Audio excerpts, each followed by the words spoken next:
Hi guys, it's Kirsty. Today I want to do a video about feeling detached from our surroundings. That kind of feeling of a bit of a fogginess in front of us, and a disconnect from like what we're doing and the people around us and the places that we're in, almost like not feeling like we can take things in the way we did previously. But before I begin, I'd just like to ask, please do subscribe by clicking on the link below, the subscribe button below, in order to keep up to date with all of the new videos as they're released. So the reason I wanted to talk about this is because it's something that I experienced not so much more recently, but on and off quite a lot. I experienced it a lot when I was at my most anxious, but then there'd be certain points in my recovery journey, even when I wasn't necessarily in a kind of relapse type thing or like kind of in a dip, I would kind of have moments of it. And whether that's so, sometimes I'd wake up in the middle of the night feeling a bit kind of disconnected, almost a bit like derealism type thing. And I think it's good to talk about it because it's it can be a bit of a scary feeling, but also it can be kind of almost like another lead into us to start performing compulsions or over analysing and overthinking about that. On top of the other things that we're kind of overthinking about and, sort of worrying about, we're like, the theme in itself that might be the subject our OCD is focusing on, or the physical anxiety feelings. So we don't necessarily want to be adding concerns about this side effect of all of it on top of those. So I think it's good for us to talk about it and sort of, why we might feel that way and how to kind of still go about our day while feeling like this, because it's not easy and it's not, obviously not pleasant. So one of the ways that this kind of feeling might manifest itself is when you're kind of in conversations, it's hard to stay present. You'll take a part in a conversation a bit, but it takes effort. It's not easy to focus on what other people are saying. You keep on being drawn back into your mind. It kind of maybe feel a bit draining or tiring, and same can be said, say if you're at work and you're in meetings and the subject matter, other people are getting quite animated about it, and it's just an effort for you to kind of stay focused. And it might be also, say if you've gone somewhere with friends and the friends are marveling, oh, this place is really cool, and you're kind of like, oh, is it? Oh yeah, I didn't even notice that thing, that great picture on the wall over there. So it's kind of things like that. And a big part of the reason, sort of one of the reasons behind this is because, we're walking around doing these things, but still being very internally focused on what's going on within, like in our bodies and in our minds. Our minds are kind of monitoring whether or not we're having the thoughts, feelings, sensations, urges that we've been anxious about, or whether or not we feel anxious and therefore, we're not doing as well in recovery as we like, or whatever it is, or multiple things at once. We can't help but be kind of focused on that. And so therefore we're kind of, we're going to be missing sort of details on the outside, and it's going to take more effort for us to draw our attention back out of where it's naturally focused at the moment into how things are looking around us, what sounds, smells there are around us. Even something as simple as just watching TV, following a film or a series, a box set on Netflix, just something as simple as that, staying focused and following the plot on that, it can be a huge amount of effort. And when you think about it, sort of, if that's the case, then you take it to trying to read a book.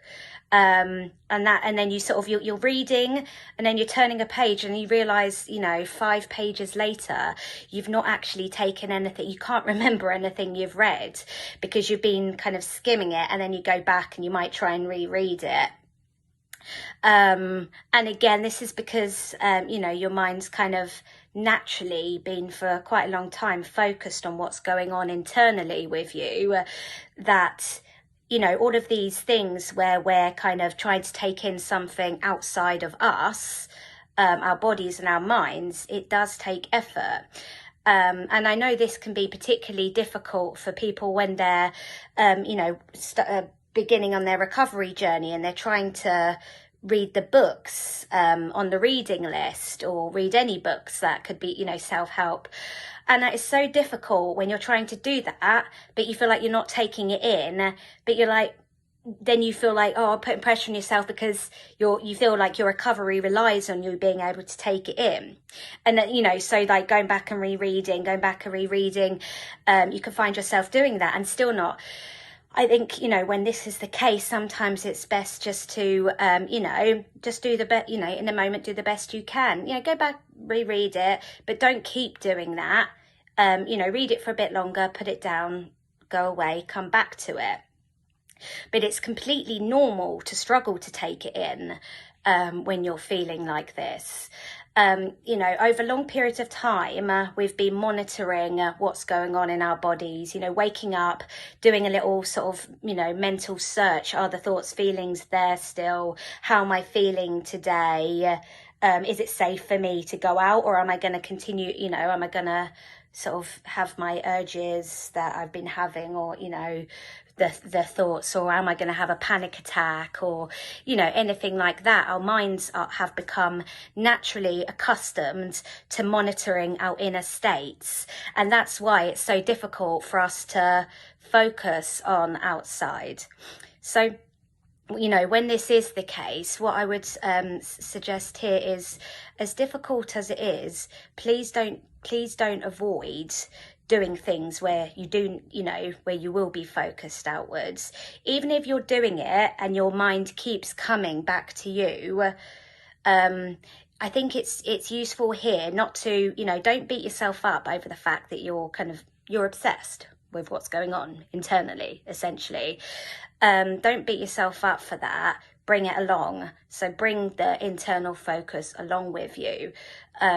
Personally, for me, certain activities that I do, I find that my attention gets drawn outwards a bit more, and that has gotten better and better over time. For me, one of my big things, and I think this is a mindfulness part here, for me, one of them has been gardening. And I know some people watching this are probably like Snoresville, but for me, you know, being outside, getting my hands in the dirt, and the feeling of progress, and that I'll get to see, you know, the fruits of my labour come through, whether that's fruits themselves, vegetables, flowers. Anyway, I digress. But getting stuck in and get my hands in the dirt, and I can kind of let what's going on internally do its thing whilst I'm focused on doing this a bit. And even if I am sort of watching what's going on internally, I'm still doing something else in the meantime. So what it is, it's over time, you know, when you're out and about, you can't help but notice things, and, you know, celebrate it. If you have had, been able to watch a program for like half an hour and you've only dipped into, you know, you've only sort of found yourself losing focus 5 times, whereas usually it's the whole time, that's bloody good. That is progress right there. And I think it's so important to acknowledge it. But the real point here is trying to fix those feelings of detachment is futile. Worrying about that feeling of detachment is futile, because what you're doing here is just adding on another layer of concern when you're already concerned about, you know, you're feeling detached because you've been watching yourself for ages and what's going on, and that's because you've been concerned about the, you know, the symptoms, the thoughts, feelings, urges that you might have been having, and the anxiety that comes with it as well. You know, you're concerned about whether or not you're doing mental compulsions because you think, well, if I am, I want to stop, but I can't identify them, and all of that.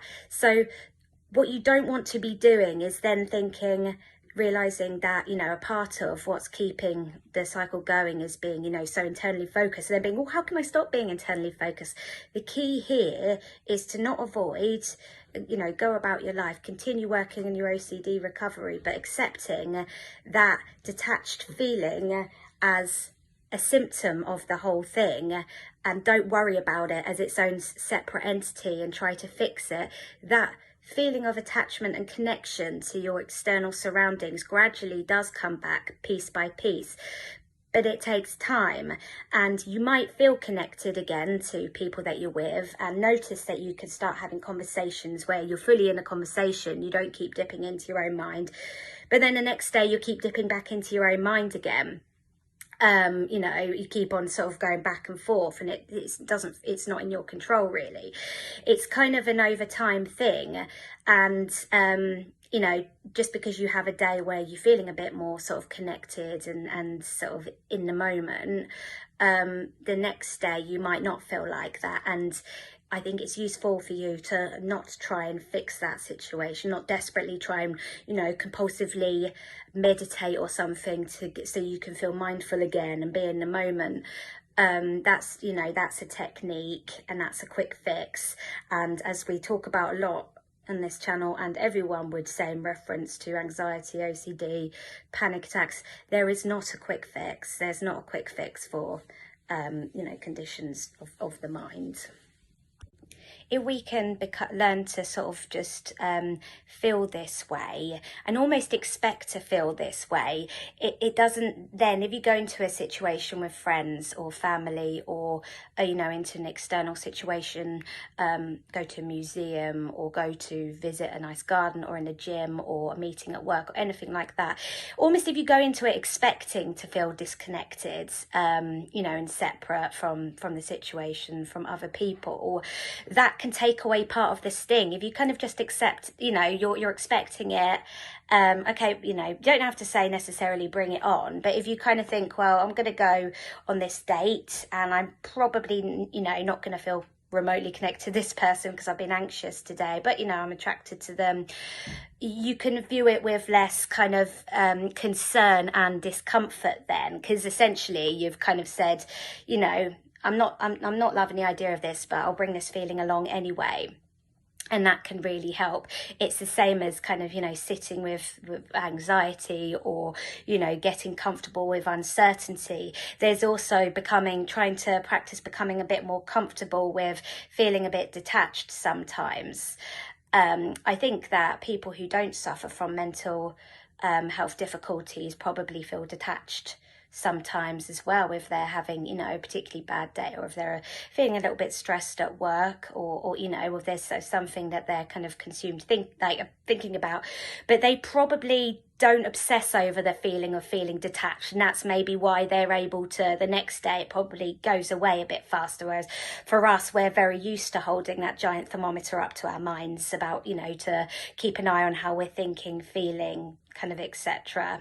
So it might be frustrating to hear that there is no quick fix, and like with other things, it's kind of an over time here, but I wanted to talk about it so we can make it so it's less of a concern and more of a, okay, there's that feeling again, because it is extremely normal for people who have been struggling with anxiety over, you know, long periods of time.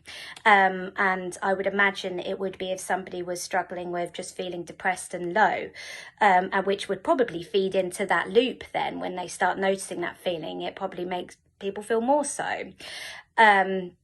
So I think the key here is to, you know, expect it from time to time. Same as we, you know, might expect to have a cold from time to time, or expect to feel tired, you know, sometimes, or expect to feel, you know, some days you have a bigger appetite than others. Try and view it like this.